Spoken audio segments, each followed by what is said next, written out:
Endi bitta narsaga ko'zim tushdi do'stlar. Bitta narsaga qaranglar, mana Germaniyada yuribman hozir. Mana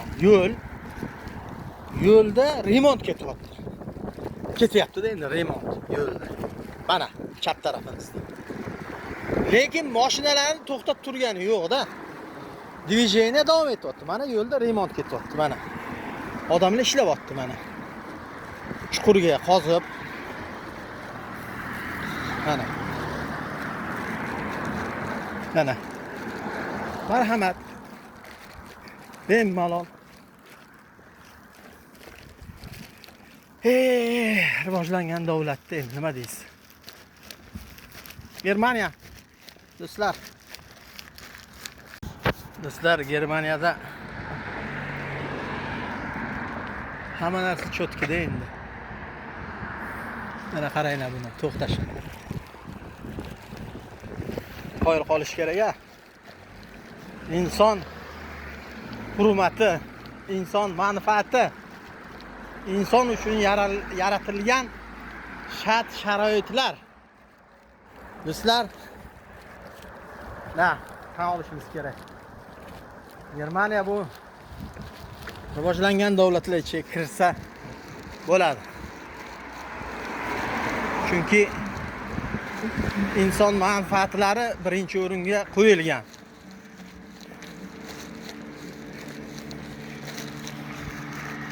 Do'stlar, Germaniyadaman. Oddiy shu kichkinagina yo'lakchani ham texnikada qilishadi-da bular.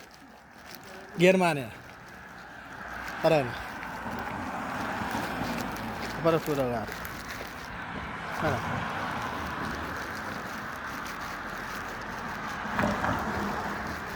Kichkinagina yo'lakchani ham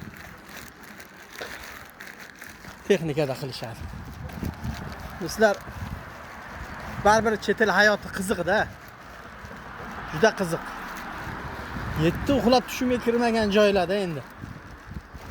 G'arb bir qishloqdan kelib dunyoni bilan o'rtasida yurish bir tushday gapda endi. Nima deysizlar? Kommentariyaga bildirmasliging ham mumkin, menga like payginglar ham kerak emas. Nima degan u like, men tushunmayman. Prosta barhamad bo'ling. Dunyodan deyman-da. Do'stlar, Germaniya. Ishonmasliginglar mumkinmi? Mana. Padelka bo'lsa, mana tozasi. Yo, Germaniyada